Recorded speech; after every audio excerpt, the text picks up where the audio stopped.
Hi guys, this is Alea Jen and welcome back to my YouTube channel. So for today's video, bakit maraming mga first timer ang nagbe-break ng contract, and ang reason is nape-pressure, perfectionist yung amo is pinagtatawanan sila. Alam mo yung nagpo-post sila sa Pangyaw na group na sabi 3 months pa lang ako dito, first timer, and gusto ko nang mag-break ng contract, ganyan kasi hindi ko kaya yung trabaho, grabe yung pagod, perfectionist yung amo, gusto lahat ganto, and yung trabaho ko is napakahaba, 7 a.m. to 11 PM yung trabaho. Yun yung mga comment ng mga first timer, yun yung mga reason nila kung bakit sila nagbe-break ng contract. And then ang sinasabi naman ng mga taga dito na talaga is, ang sabi is, first time mo lang bang naranasan yung ganyan? So bakit ka nag-abroad? Kasi dito lahat is unli, lahat may pagtsatsaga, lahat dito nagtitiis, sabi niyang ganun. Sabi ng mga hindi ko lang mabasa kasi nandito kasi sa cellphone ko yung mga screenshot ng mga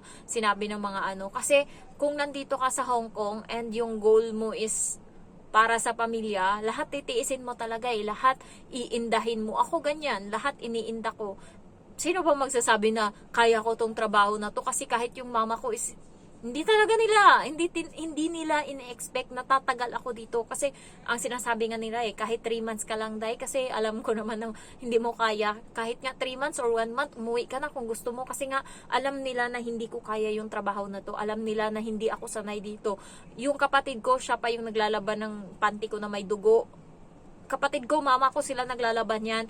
And then sa pagpaplansya din hindi. Yung kuya ko minsan pinapakasuyuan ko na iplansya yung damit ko. Alam nyo ba ginagawa ko sa uniform ko sa mall para hindi ako magplansya kasi natatakot ako baka masunog ko?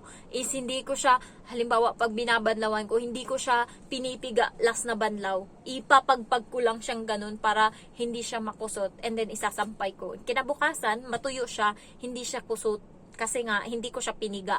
So, ganun yung ginagawa ko para hindi ako magplansya. Kasi hindi ako ganun kagaling or hindi ako marunong. And sa probinsya, nung high school ako, hindi ako nagpa-plansya ng uniform ko. Yung bunso namin, yung taga-plansya ng uniform ko, and yung gamit namin is yung uling pa na nilalagay doon sa loob ng plansya. Yung dimano ba tawag doon. So, yung kapatid ko, nilalagyan niya pa yan ng kandila. Kandila yung ano namin, yung palda namin para matino and shiny yung yung kulay ng palda kapag sinuot na nagaling plansya. So, yung bunso namin yung magaling sa ganyang trabaho. Ako talaga hindi. Pero, pagdating dito, lahat nagbago, lahat baka nga hindi iniisip, baka nga akala ng amo ko is talaga, naging katulong ako sa Pilipinas. Kasi pagdating dito, basta turuan lang niya ako kung anong gagawin, sunod niyan, alam ko na.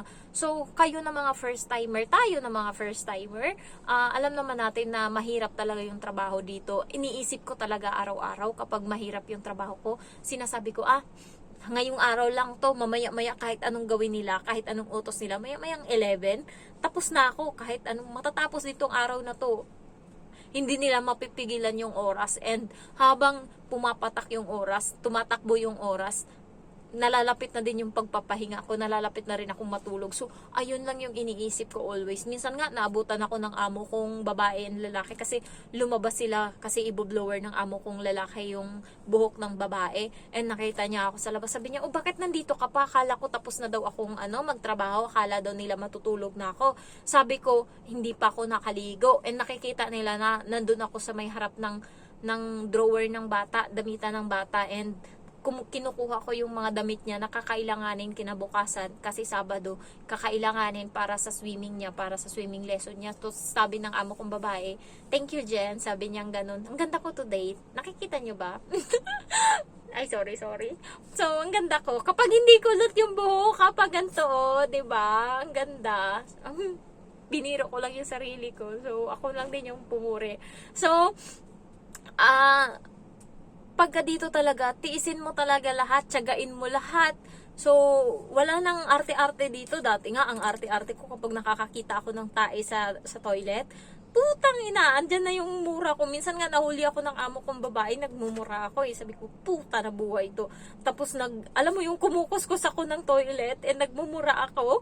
Tapos nakita ako sa may pinto, nandyan yung amo kong babae. Sabi ko, hi ma'am, gagamit ka ng CR? Sabi niya, oo. Sabi ko, hindi pa tapos, saglit. Tapos ayun nga, pinlash ko and pinagpag ko yung yung tinaktak ko yung yung tawag nito, yung yung brush. And ayun na, umalis na ako kaagad kasi nga, nakita niya akong nagrereklamo. So, ayun yung mga ibang may mga update yung amo kong, yung ko, yung bunso, yung pamangkin ko, may mga sulat sila sa akin and babasahin ko yan mamaya.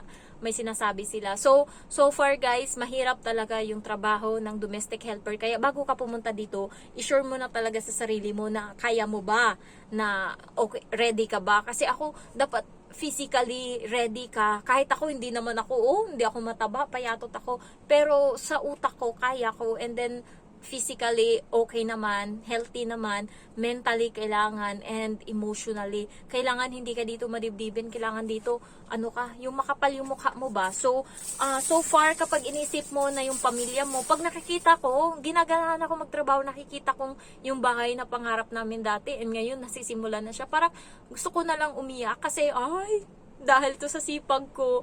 Kasi nga, simula bata ako guys, nakikita ng mga tao itong nunal sa sa ito nga sa ilong ko. And pag pumupunta sila ng bahay, so sabi nila always, hindi ko makakalimutan yan. Sabi niya, ay ang ganda naman ng nunal ng anak mo. Sabi niya, ingatan mo yan, sabi niya ganon. Sabi nila, anuhin daw ako, alagaan daw ako ng mama ko kasi ako daw yung makakaahon sa kahirapan. Sabi nila, yan yung tutulong sa'yo pag Tapos sabi lang minsan ng mama ko, tutulong sana nga, kung hindi siya maagang mag-asawa, sabi ng mama ko. Tapos ako tahimik lang ako, nakikinig lang ako kasi, di ba, iba yung sa probinsya, iba yung pagdidisiplina sa amin. Kapag may mga tao dyan, may bisita yung mama mo, hindi ka pwedeng tumingin or alam mo yung nakatanghod sa kanila kapag nag-uusap sila dyan. So, nandun lang kami sa gilid and bawal kaming sumalit sa mga usapan nila. Nandun lang kami sa gilid and bawal kaming mag-ingay na, alam mo yung mag-party-party, alam mo yung maglalaro tas magsisigawan. Bawal ganun kasi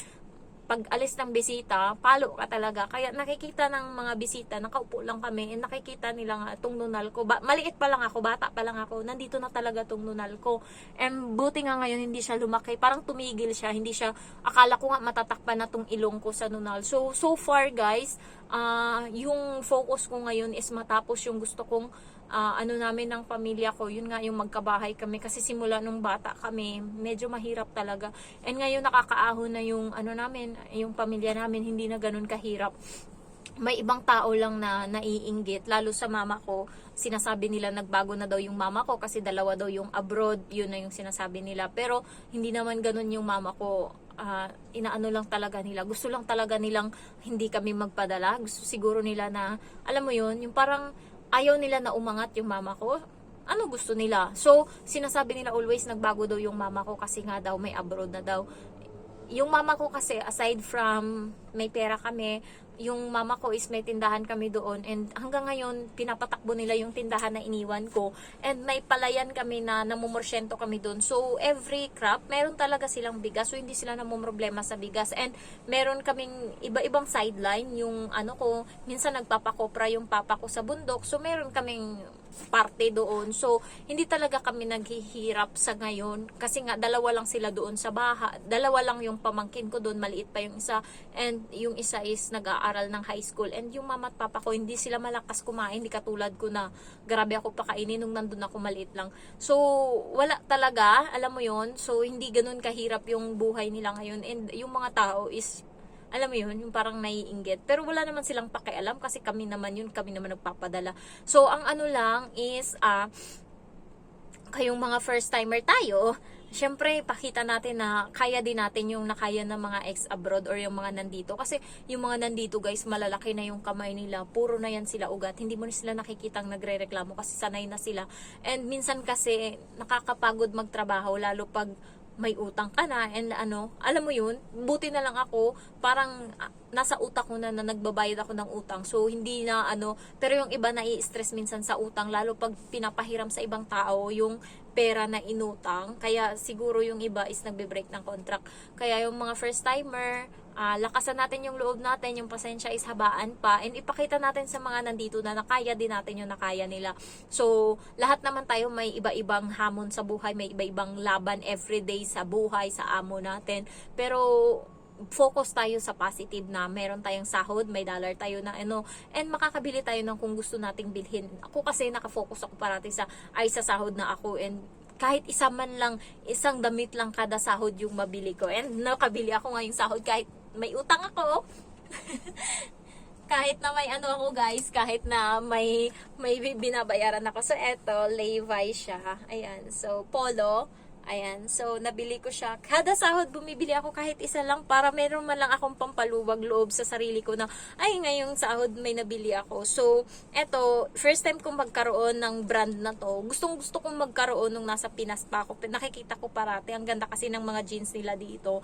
And nung time na nag-sale sila, bumili talaga ako neto. And 79 Hong Kong dollar lang naman to.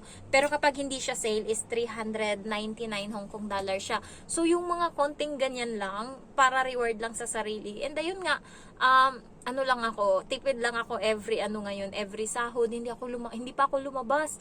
Simula dito lang ako nag-iikot sa Shamshoy po, kumakain lang ako diyan sa Jollibee, and then bibili lang ako ng tinapay, and then saging, always talaga ako may saging. And then ayun na, uuwi na ako dito sa bahay, and lumalabas lang ako, bibili lang ako ng tanghalian, and 27 lang yun. Tsaka bibili lang ako ng hapunan minsan kapag wala akong nadekwat na kanin, is bibili lang ako ng cup noodles, and yun na yung kakainin ko sa gabi.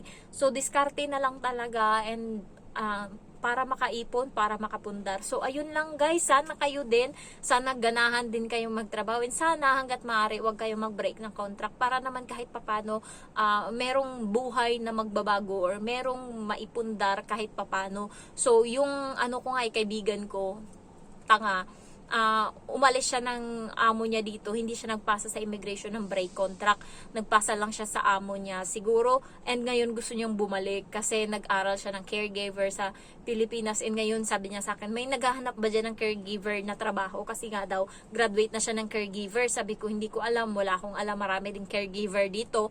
Sabi niya, mag-a-apply daw siya.